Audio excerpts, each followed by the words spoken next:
Hello, my name is Max McKerlie. I'm an artist and I'm also a clown.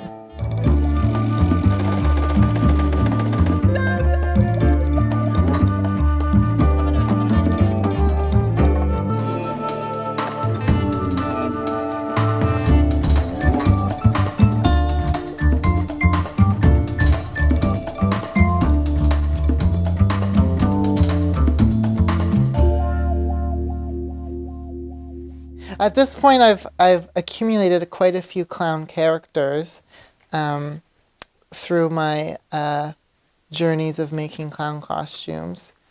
The process starts out with actually writing, believe it or not. I like to think of little words and little strings of words that feel like they encapsulate what I'm trying to go for in a character. And then I'll write them down and I'll think about them. And then after that, I go into a concept sketch, and through that, I really try to think of what type of archetypal energies I'm trying to bring forth through this clown character and explore in myself. So I'll sketch up the clown, and the design usually consists of one main gimmick feature, like this one here has a lily pad for a head. And then some of the other ones, like this one here has a moon-shaped head. And this one here is themed off of bleeding hearts. And then once I have a concept that I like, I'll rummage through my closet to find some fabric, or I'll go out and get other fabric, and I'll get going on the clown. I draft all the patterns myself, so that's a long part of the process that I feel is underappreciated, how many times you have to draft it, go back and modify what you've done. Especially when you want some crazy shapes, it's really hard to figure them out when you're going off of scratch. But I've been able to do everything I wanted to do so far. Yeah.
I've loved clowns my whole life, ever since I was a little child. And on my 21st birthday, my parents gave me a sewing machine. And I thought, what a better time than now to start making clown costumes. So that summer, or actually that winter, that summer I was meant to take sewing lessons. But then, of course, there was a pandemic and the sewing lessons were canceled. So instead, I decided to teach myself how to sew all on my own via making clown costumes. I started big so that the basics were easier after I managed to make a clown costume in its fullest. But before that, I would say I mainly did watercolor illustration. That was my raison d'etre before I had a sewing machine. I love to make really, really large scale watercolor paintings. And they always quickly outgrow the space that I'm making them in. But since then, I've not had much space to make large scale work, so I'm confined to what I could make in my small apartment.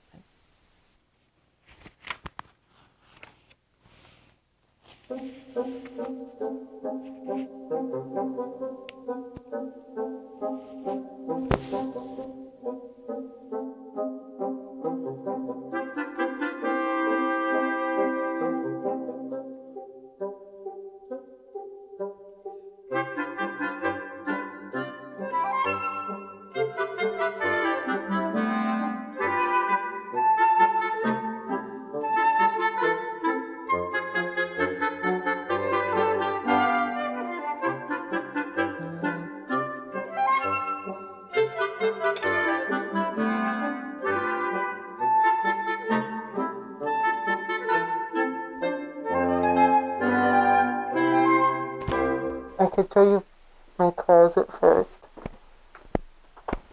This is where all of the crayon things are. I have my cleaning supplies, but then I also have my wall of crayons.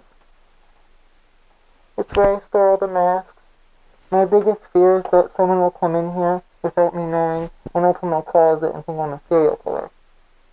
Which I am. Alright.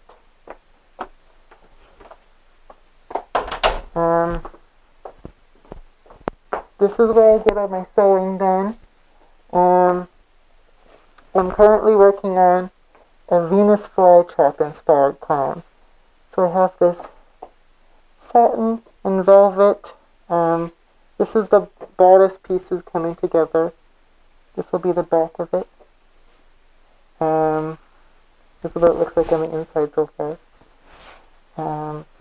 This is my trusty sewing machine that I do everything with. And these over here are the patterns I've drafted.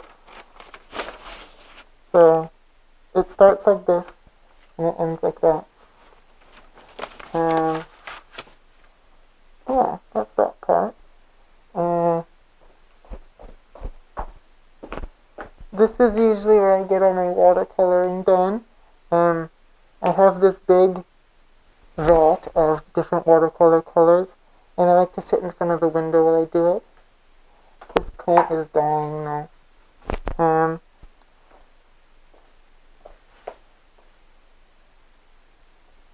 And then this is where I get all of my video editing done over here on my computer. I can show you what I'm looking at.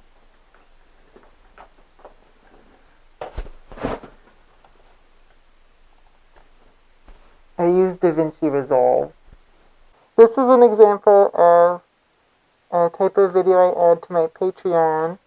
It's kind of just a video I made of me remaking some shoes for a costume. So it's just like a video of how I made shoes. Yeah, that's what goes on here. I'm excited about,